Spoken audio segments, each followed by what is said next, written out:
আদ-দুআউ হুয়াল ইবাদা।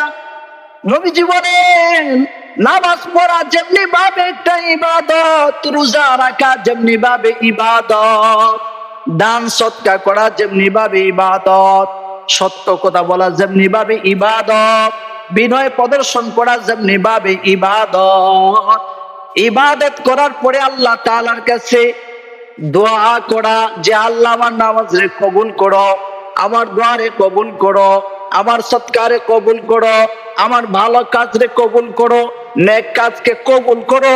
এমনি ভাবে যে কোনো ইবাদত করার পর, যে কোনো আমল করার পর, যে কোনো ভালো কাজ নেক কাজ করার পর আল্লাহ পাকের কাছে দোয়া কইরা মঞ্জুর করানো, কবুল করানো, এটাও আলাদা একটা ইবাদত। নবীজি বলেন, মাল্লাম ইয়াসআলিল্লাহ ইয়াগদাব আলাইহি। আল্লাহ তাআলা তো এমন মাওলা যে না চাইলে আল্লাহ তাআলা রাগ করেন, যে বান্দা আমার কাছে চাইলো না, আমি দিতে চাই সে নিতে চায় না। আল্লাহ তাআলা বলেন যে আমি দিতে চাই সে নিতে চায় না।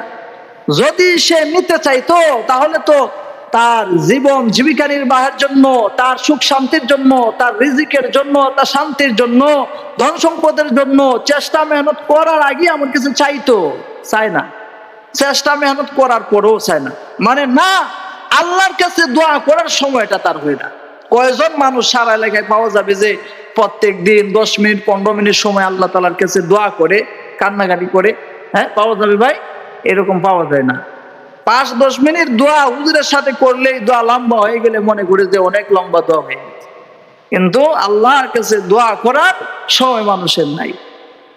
নবীজি বলেন, দোয়া একটা আলাদা ইবাদত।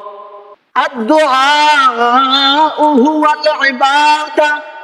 নবীজি বলেন, নামাজ পড়া যেমনি ভাবে একটা ইবাদত, রোজা রাখা যেমনি ভাবে ইবাদত, দান সদকা করা যেমনি ভাবে ইবাদত, সত্য কথা বলা যেমনি ভাবে ইবাদত, বিনয় প্রদর্শন করা যেমনি ভাবে ইবাদত।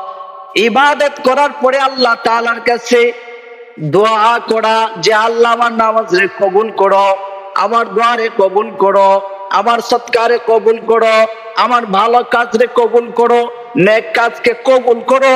এমনি ভাবে যে কোনো ইবাদত করার পর, যে কোনো আমল করার পর, যে কোনো ভালো কাজ নেক কাজ করার পর আল্লাহ পাকের কাছে দোয়া কইরা মঞ্জুর করানো, কবুল করানো, এটাও আলাদা একটা ইবাদত।